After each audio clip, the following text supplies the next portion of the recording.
This is the farmhouse where I grew up, where my father grew up, where my grandfather grew up, where my great-grandfather grew up.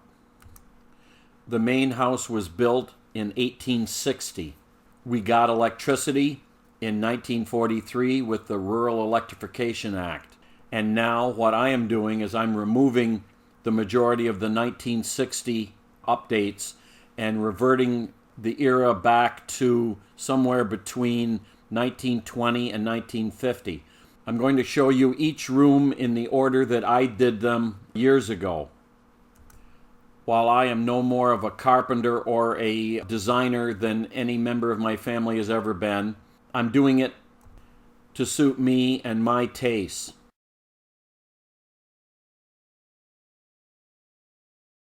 For Chapter 9 of the kitchen, we're going to go all the way back to 2008. And what you see here is the kitchen just as we're beginning to do some renovations. And this is the only picture I've got of the original picture window that was put in the early 60s. The center was the traditional picture window flanked by two double-hung windows.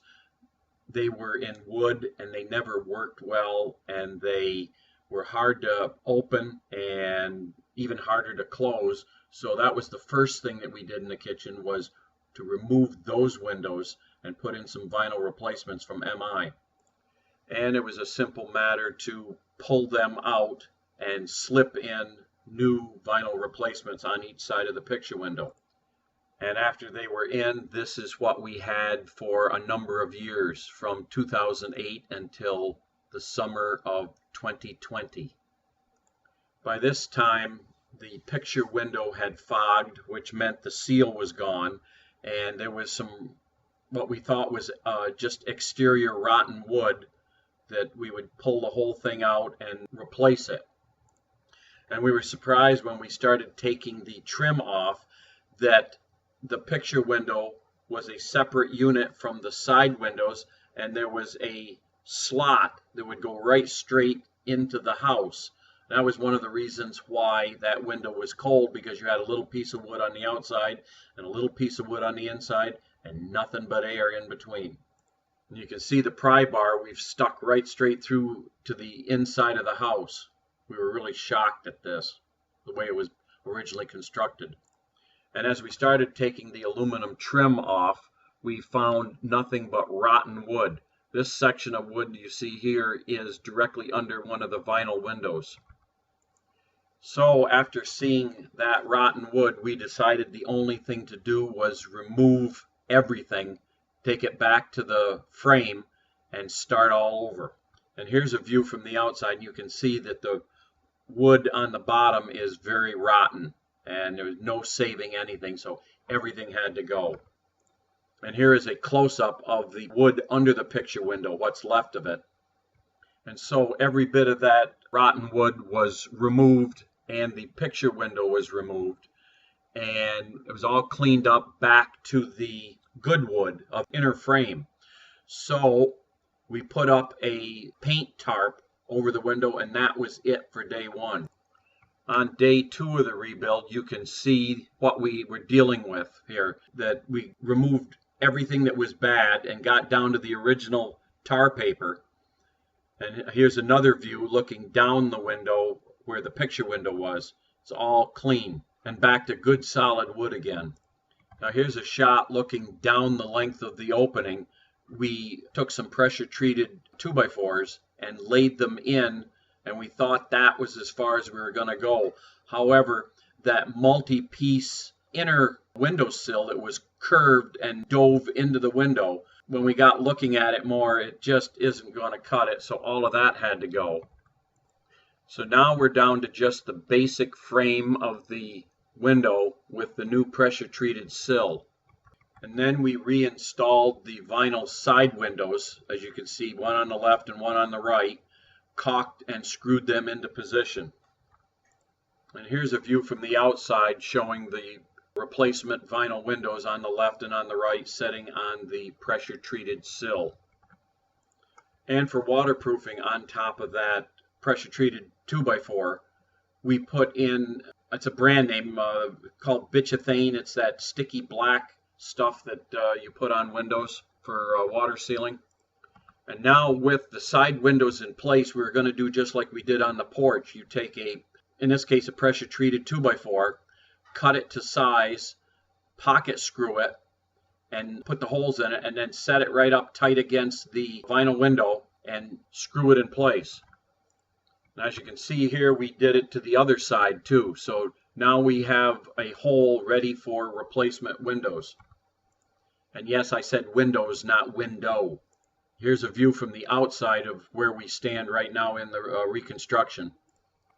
So what we ended up doing, as you can see, is we've got 4 windows. We bought 2 miniature picture windows and sized them so that when we put another 2x4 in the middle, they would fit between the side windows, just the way we had done on the porch.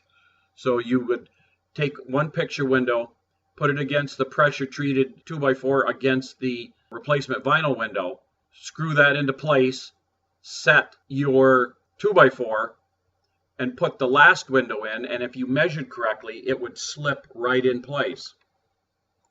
And this is what we ended up with looking from the outside in. Here's another view straight on.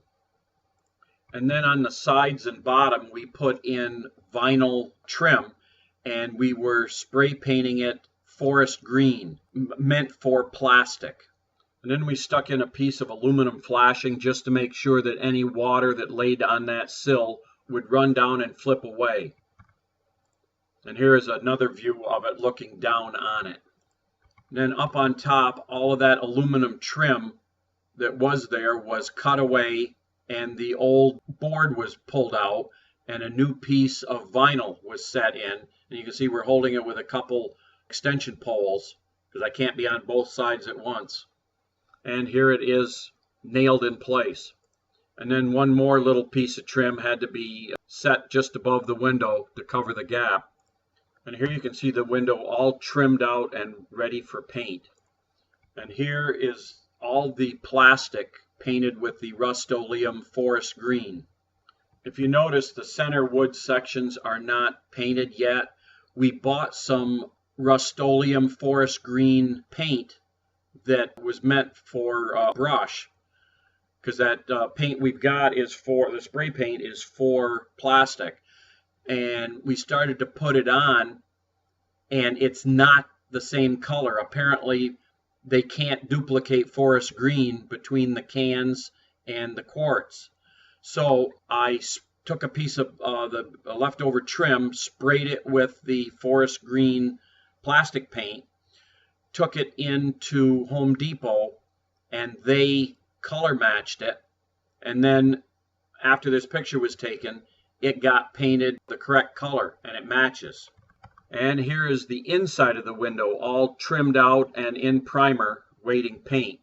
And of course, we wouldn't use any other color but the house mud for trim. So this is the window as it exists today, far better than it used to be. And I'm looking forward to the winter of 2021, that the cold air will not be leaking through those old windows, and you can actually see out of them now. And that is how we upgraded our picture window in the kitchen.